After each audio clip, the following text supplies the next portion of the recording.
Yang pertama, marilah kita mendengarkan syukur kepada Allah Subhanahu wa taala karena dengan rahmatnya dan nikmatnya sehingga alhamdulillah pada siang hari ini kita sama-sama bisa berkumpul di tempat yang mulia ini. Alhamdulillah, semoga kegiatan kita pada siang hari ini dijabah oleh Allah Subhanahu wa taala. Amin. Salawat serta salam kita berkata disahkan kepada baginda Nabi Allah Muhammad sallallahu alaihi wasallam. Semoga beliau, keluarganya dan para sahabatnya mendapat tempat yang mulia di sisi Allah Subhanahu wa taala, dan semoga kita yang senantiasa menjalankan sunnah-sunnah beliau, menjadi pengikut beliau, semoga kita mendapatkan syafaat di hari kiamat nanti. Amin. Amin. Yang pertama, saya ingin mengucapkan terima kasih banyak kepada para hadirin semua, tokoh masyarakat yang sudah bersedia mengundang saya. Alhamdulillah berkah Al-Quran, dan juga kepada Kak Desi Kurnia yang sudah dahulu mengundang saya. Alhamdulillah saya datang ke Sumatera Barat sudah 2 kali.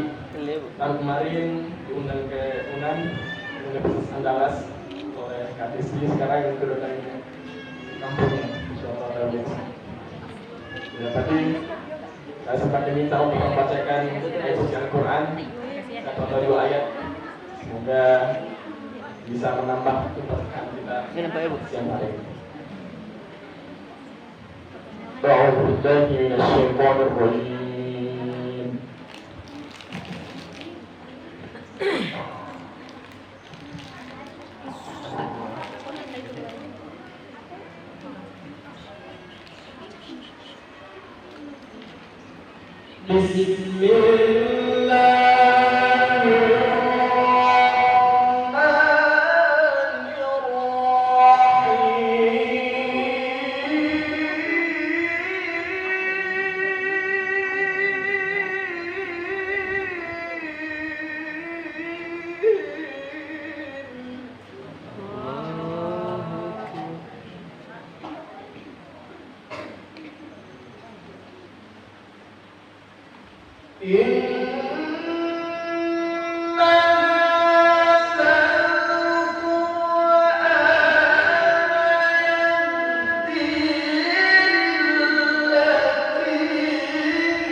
Ganjaran pahala yang besar. Amin. Amin amin Allah. Demikian makna dari ayat di surah Al-Isra ayat 9. Dari sini dapat kita ambil pelajaran bahwa orang-orang yang senantiasa dekat dengan Al-Quran, mereka akan hidup bahagia baik di dunia maupun di akhirat.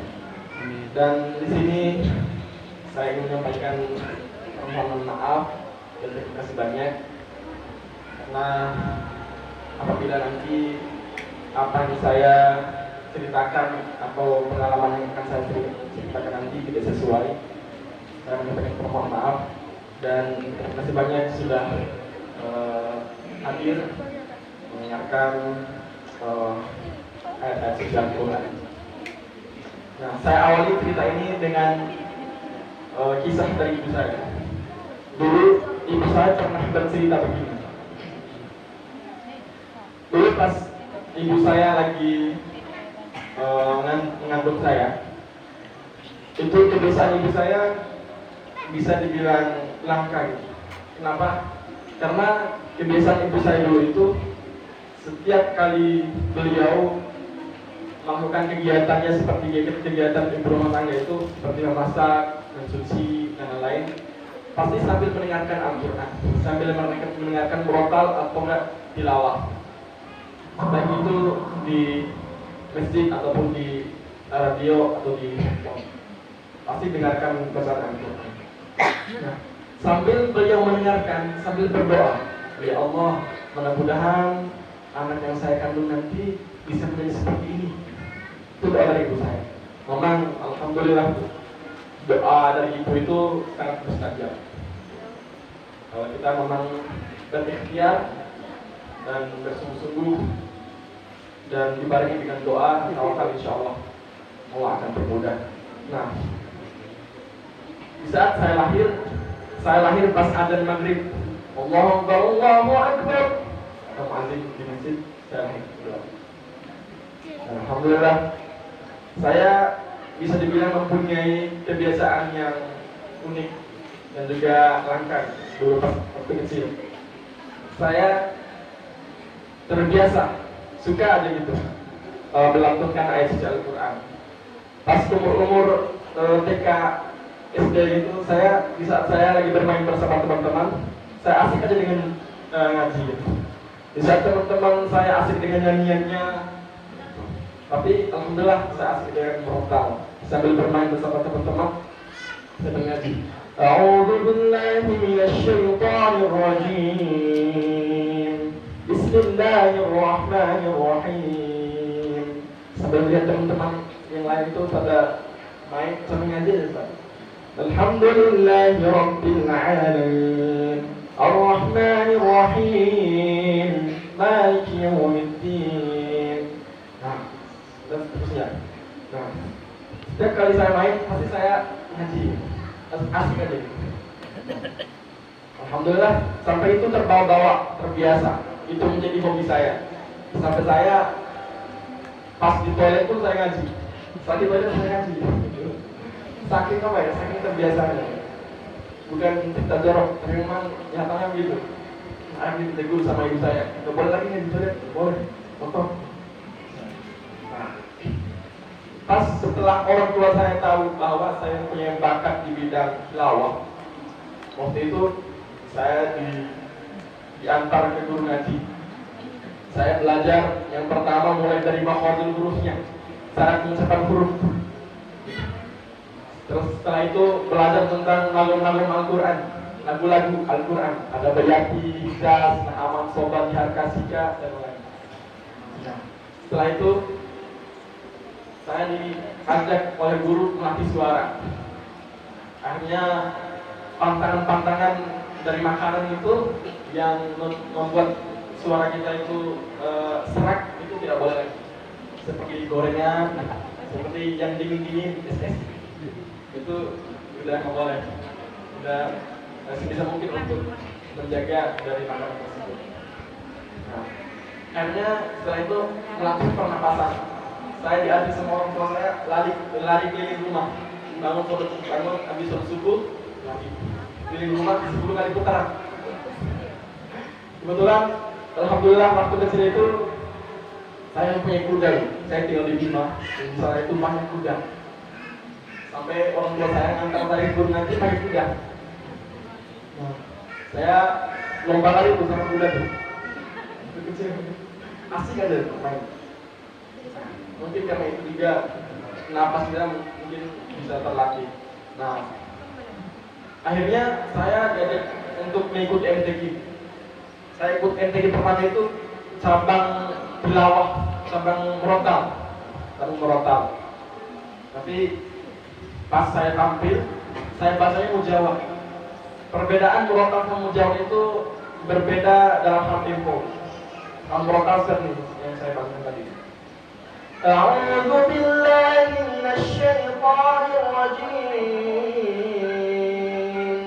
Bismillahirrahmanirrahim. Pada saat saya baca di depan Ustaz Abdul Somad kemarin itu murotal. Kalau mujawab seperti yang saya baca di awal itu, A'udzu billahi minasy syaithanir rajim. Bismillahirrahmanirrahim. Beda tempo. Akhirnya pas tampil, saya kan ikut satu murotal, tapi saya bacanya mujawab. Akhirnya saya juara 2. Nah, di tahun kedepannya saya ikut lagi MTQ, ikut tilawah mujawab di golongan kanak-kanak. Nah, mulai dari situlah saya juara 1 tingkat RT, tingkat desa dari awal-awal. Tingkat kecamatan juara 1 kali ikut tuh. Tingkat kabupaten juara 1, tingkat provinsi juara 1, tingkat nasional juara 1 di Ambon 2012. Tingkat internasional di Singapura melawan negara-negara Asia. Alhamdulillah satu luar biasa.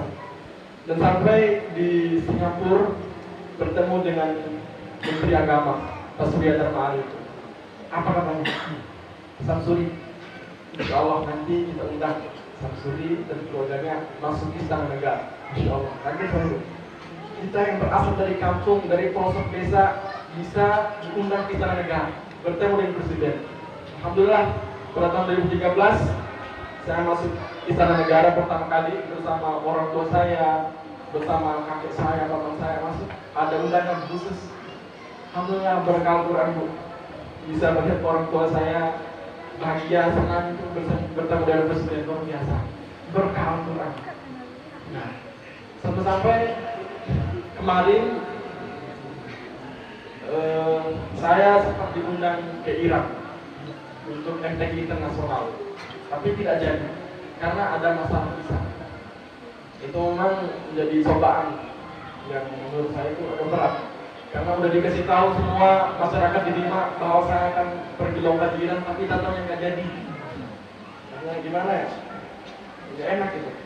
Karena hikmahnya sungguh luar biasa. Hikmah dibalik tidak jadi keberangkatan di Iran. Akhirnya di Jakarta saya diajak oleh dosen UI, kebetulan orang Bima, satu kampung, jadi imam di UI. imam sholat maghrib. Ternyata di makmum yang di belakang saya itu ternyata ada dosen yang mengurus administrasi di UI itu. Hanya bincang-bincang, oh ya ini ya seperti itu. Akhirnya alhamdulillah hikmahnya saya bisa masuk UI tanpa tes, bisa masuk UI, bahkan ditawar masuk UI.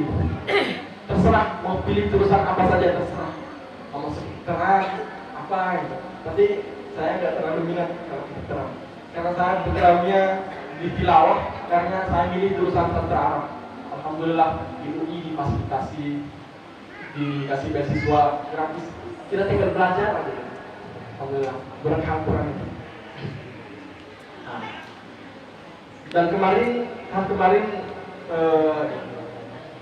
di Turki, saya sempat di Turki itu ada 68 negara yang ikut. Bahkan dari negara-negara yang minoritas Muslim ikut, seperti negara Spanyol, negara Jerman, Rusia ikut. Ada 68 negara.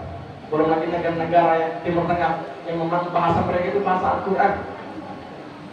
Nah, karena di Turki itu saya peserta paling muda, akhirnya saya dikira bukan peserta, saya dikira anaknya Dewan Hakim. Pas di Turki kecil gitu, peserta paling muda, lagi tubuh saya pendek gitu ya. Belum peserta yang lain itu kayak udah jadi kiai gitu, udah senior, ada yang punya anak gitu. Saya nikahnya belum gitu ya. Pas saya tampil babak kualifikasi, 68 peserta yang tampil, yang masuk babak semifinal ada 23 peserta. Nah, dari 23 peserta yang masuk semifinal, saya urutan ke 8.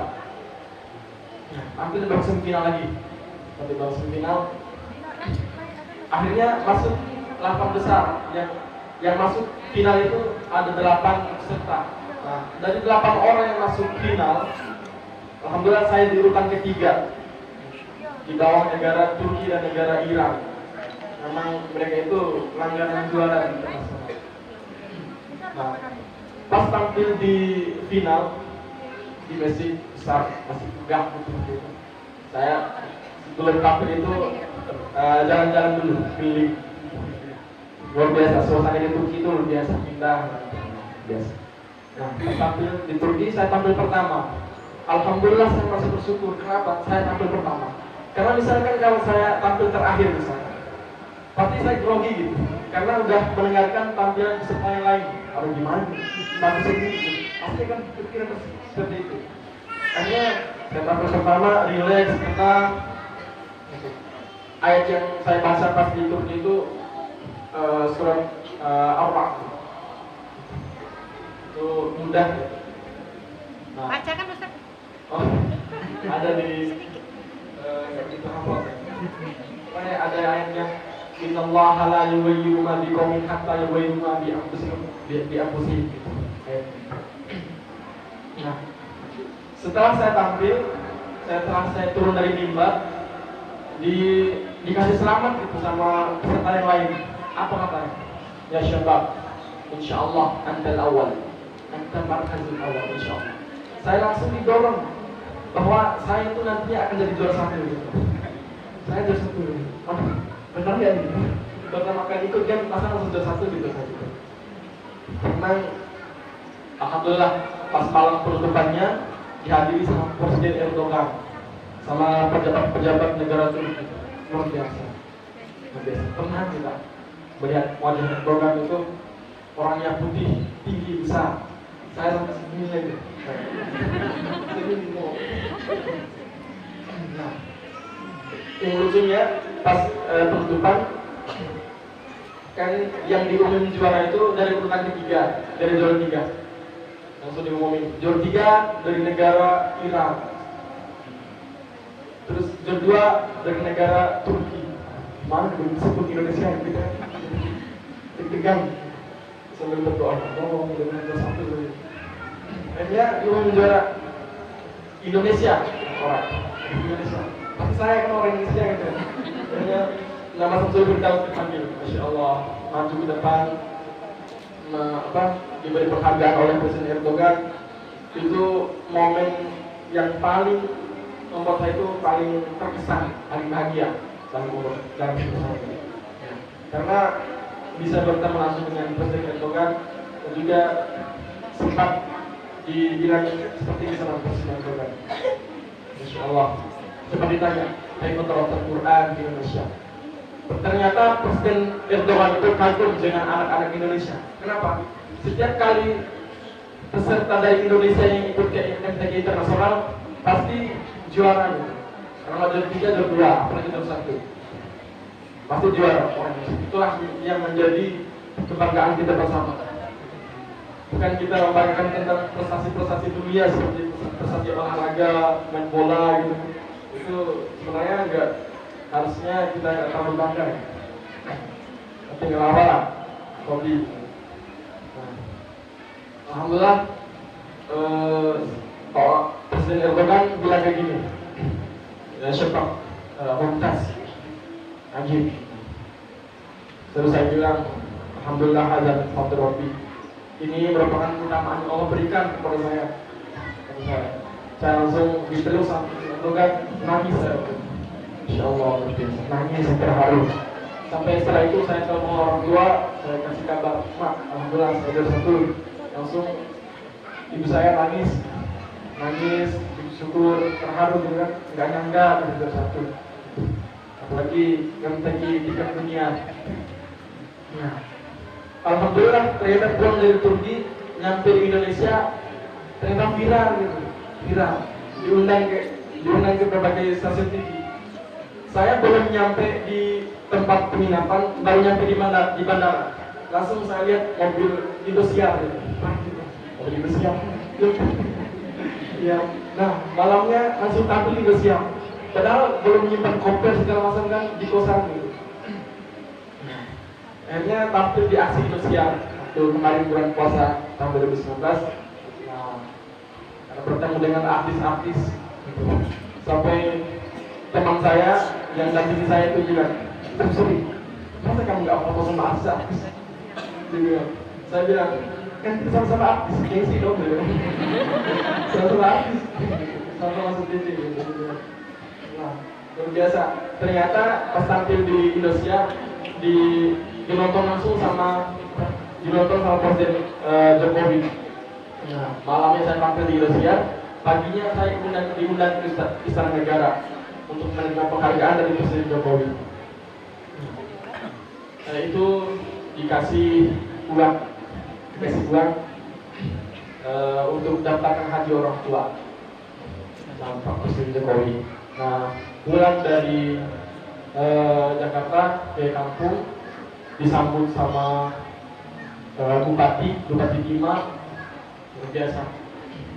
Itu dikasih uang 70 juta sama kendaraan motor 1.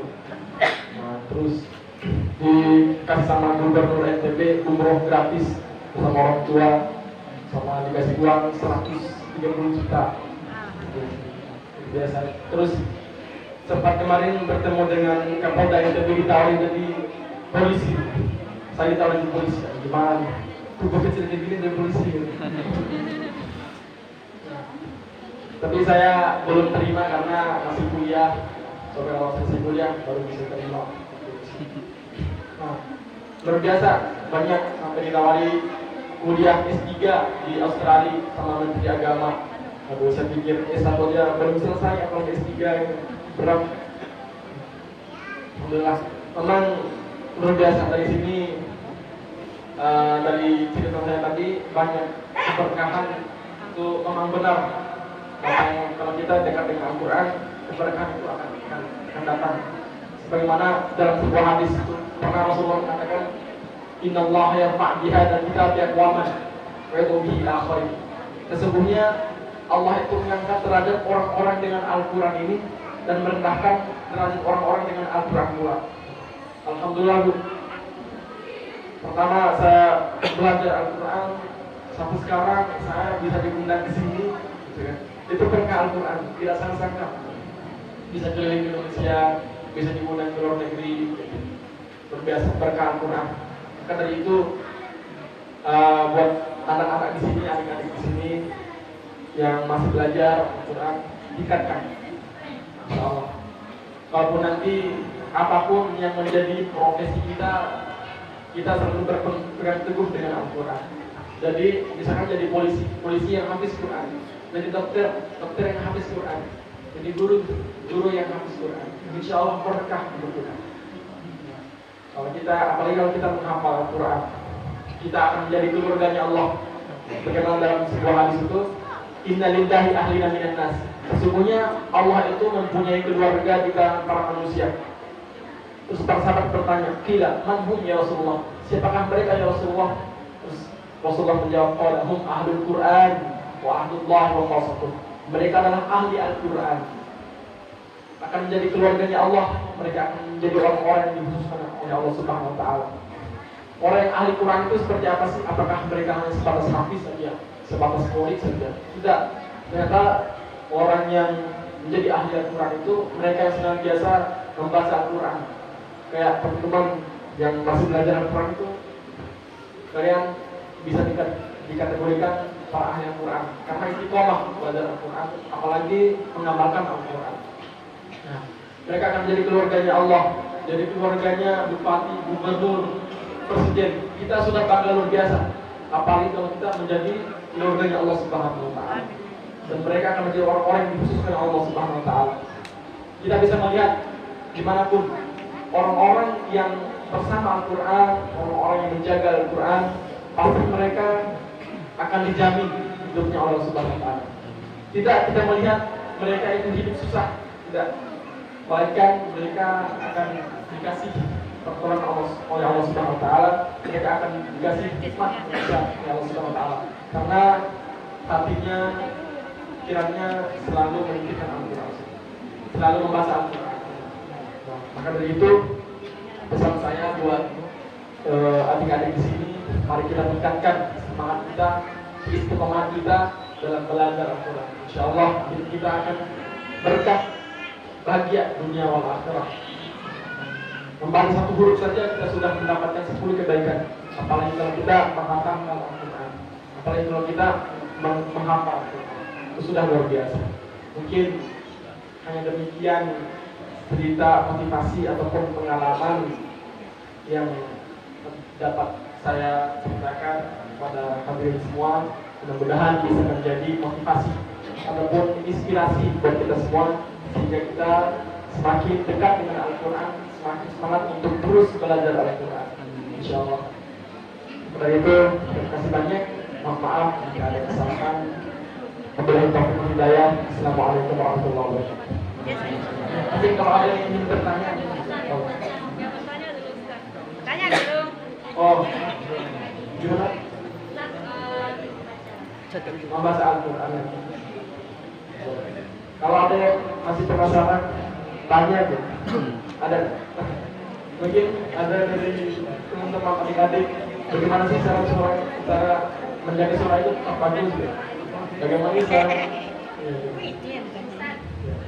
Mungkin tadi kami belum lagi kuat mendengar suaranya Ustaz. Oh, iya. Mengaji, jadi kami Boleh. tambah bahasa Minangkabau. Alhamdulillah. Ya. Alhamdulillah.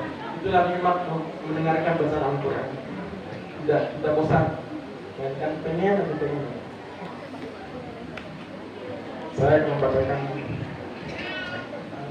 berapa ya.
kita orang itu bergema itu. Ingat.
Waalaikumsalam warahmatullahi wabarakatuh. Ustaz, tadi Ustaz, ini yang mau saya tanyakan, gimana caranya supaya nafas itu bisa panjang? Ada nggak triknya Ustaz? Ada. Kamu aku caranya. Kalau ngatur nggak? Cara ngaturnya.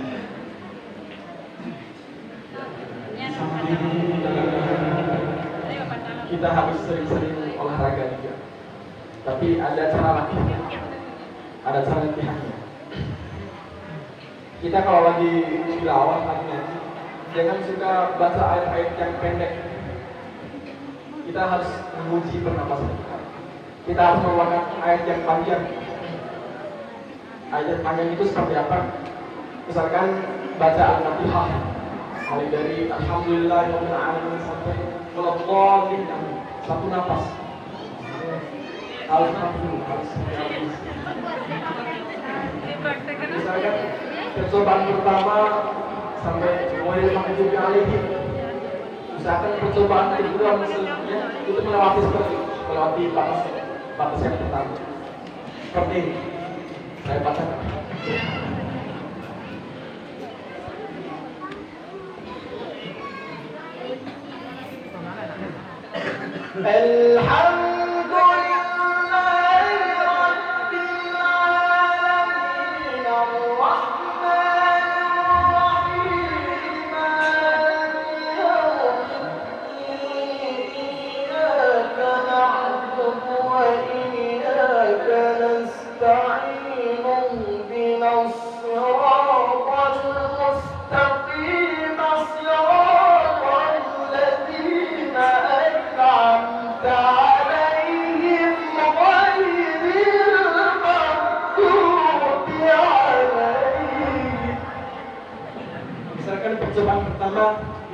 terus gitu. Nah, percobaan kedua dan ketiga dan seterusnya harus terjadi dipisahkan. Dengan cara apa? Volume suara kita diperkecil. Misalkan tadi Alhamdulillah. Percobaan sebelumnya harus diperkecil lagi. Alhamdulillah. Diperkecil lagi. Ini Pak. Tahan, dan tahan. Belum pulang. Belum pulang. Belum cukup. Alhamdulillahi Rabbil Alamin Ar-Rahmanir Rahim Malikil Yawmiddin Iyyaka na'budu wa iyyaka nasta'in Ihdinas siratal mustaqim Siratal ladzina an'amta 'alaihim ghairil maghdubi 'alaihim waladdallin.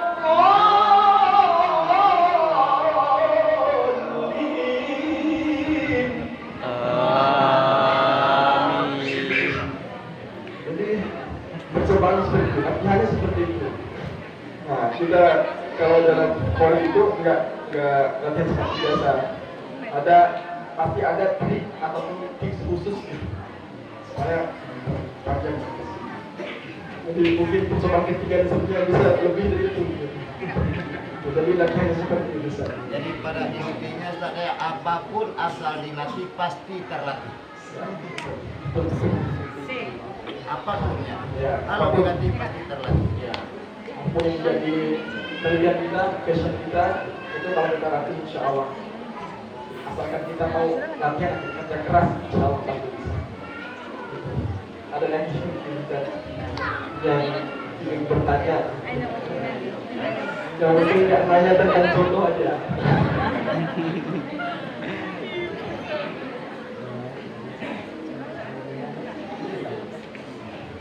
Mungkin hanya demikian dulu. Mudah-mudahan bermanfaat.